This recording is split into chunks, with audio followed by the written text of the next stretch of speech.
A lot happened in Hollywood in 2018. Stars were born, careers were destroyed, and half of the MCU's roster of superheroes turned to dust. But amidst all that, a handful of show business luminaries absolutely dominated. Here are a few celebrities who were absolutely huge in 2018. Emily Blunt is one of the world's most gifted and versatile actresses. She starred in 2 of 2018's top movies, and those films couldn't be more different. In April, she was a pregnant mother trying desperately to save her family from sound-sensitive monsters in the wildly original horror movie A Quiet Place. Blunt followed that up by filling the shoes of Julie Andrews in the iconic role of Mary Poppins. I'm Mary Poppins, y'all! Blunt charmed audiences and critics alike as the world's most magical nanny in Mary Poppins Returns. And she's getting a lot of end-of-the-year awards attention, too. Superstar Drake has been a prolific hitmaker for nearly a decade. Not only are his solo singles and collaborations all over the place, but so is his influence. So much so that plenty of other pop and hip-hop acts imitate his half-sung, half-rapped, short phrasing style.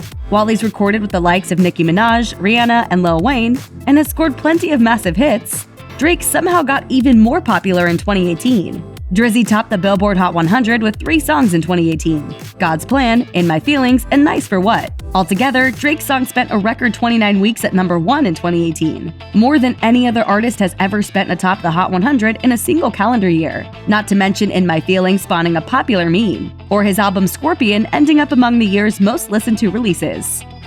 Cardi B may have had some legal troubles this year, not to mention a prolonged public breakup with estranged husband Offset, but 2018 was still the year Cardi B proved she was a hip-hop icon. After releasing the dazzling breakout hit Bodak Yellow in late 2017, the New York rapper's vocally acrobatic and hypnotic jams were inescapable in 2018. With I Like It, she became the first female rapper to score 2 Billboard Hot 100 #1 hits. She scored other hits like Ring and Moneybag and collaborated with G-Eazy, Bruno Mars, and even Maroon 5. Her first album, Invasion of Privacy, debuted at number 1 on the Billboard 200 chart and was soon certified double platinum.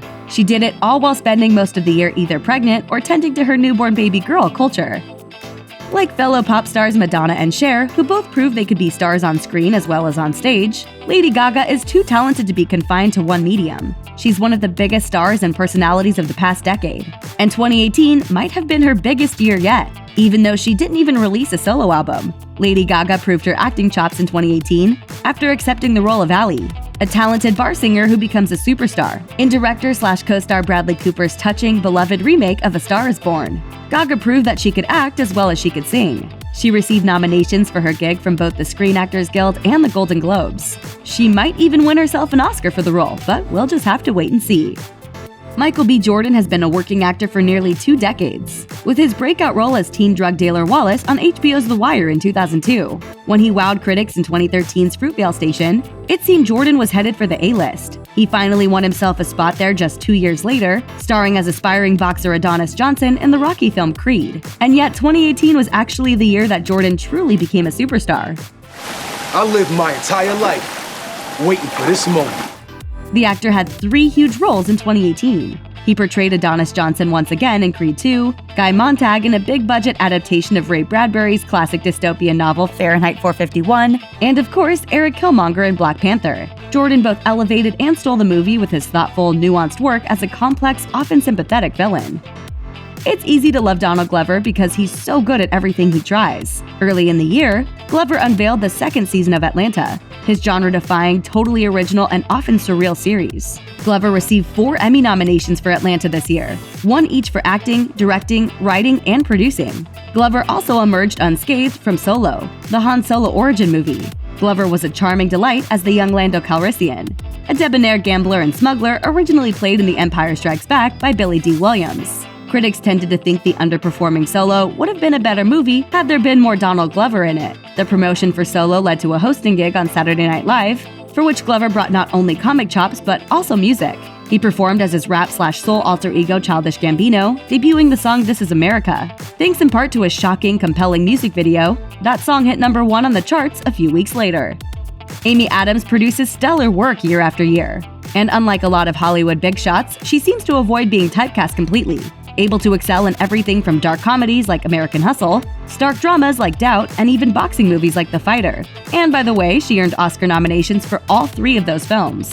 She hasn't won an Oscar yet, but she just might bag her first for her work in 2018's Vice. Adams plays Lynn Cheney, wife of former Vice President Dick Cheney, and Adams has already earned a Golden Globe nomination for her work. She also received a nomination for her 2018 TV gig. She produced and starred in HBO's miniseries Sharp Objects, written by Gillian Flynn of Gone Girl fame. It doesn't feel like Dwayne Johnson has ever had a bad year, but he had a few rough ones before he got in front of the camera. In 2018, he told the Las Vegas Review-Journal that he didn't have a bed back when he was in college. So he went dumpster diving behind a seedy motel and took the mattress that looked the cleanest. But because of character-building experiences like that, Johnson never forgets where he came from, and he gives thanks often and effusively. In 2018, Forbes named Johnson Hollywood's highest-paid actor, estimating that he'd earned $124 million over the course of 12 months. Johnson showed up in big, loud, entertaining movies twice this year, and both were old-school action hero epics. First, there was the monster-heavy Rampage, based on the 80s video game of the same name. And then there was Towering Inferno meets Die Hard in the blockbuster Skyscraper. Plus, Johnson made another season of Ballers on HBO. It seems like The Rock can do anything, except maybe take a day off. A teen idol in the mid-80s thanks to his role as Brand in the classic kids' adventure flick The Goonies, Josh Brolin was more or less washed up by the early 2000s. Brolin's career soon rallied in a big way, when one major film director after another rediscovered the actor and cast him in major roles. The Coen brothers cast him in the bleak crime thriller No Country for Old Men, based on Cormac McCarthy's novel. The Coens chose Brolin again to play the murderer Tom Chaney in the remake of the classic True Grit. When Gus Van Sant tapped Brolin for Milk, the former big brother from Goonies earned an Oscar nomination for his performance as Dan White, Harvey Milk's assassin. Securing interesting roles and critical acclaim, Brolin went a bit more commercial in 2018. He starred in two of the year's biggest superhero movies, Avengers: Infinity War and Deadpool 2, which both proved to be box office mega hits. In the latest Avengers installment, Brolin voiced and provided motion capture for the much-anticipated supervillain Thanos. In the biggest film moment of 2018, spoiler alert, Thanos snapped his fingers and erased half of all life in the universe, including half of Marvel's beloved band of superheroes. You should have gone for the head. In Deadpool 2, Brolin starred as Cable, a time-traveling, nearly indestructible adversary with a tragic backstory. What's with the creepy, dirty hobo bear? It's not dirt. It's the blood of my dead daughter. I have a gluten sensitivity.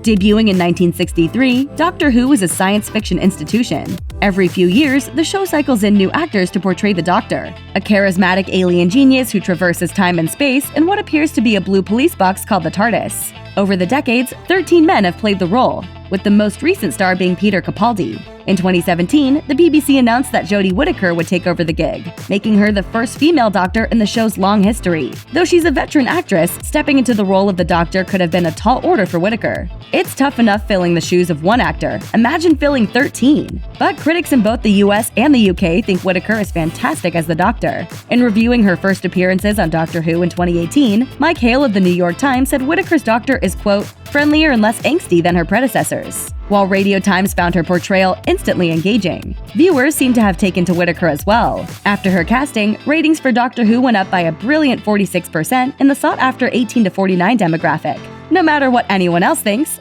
13 just might be Jodie Whittaker's lucky number.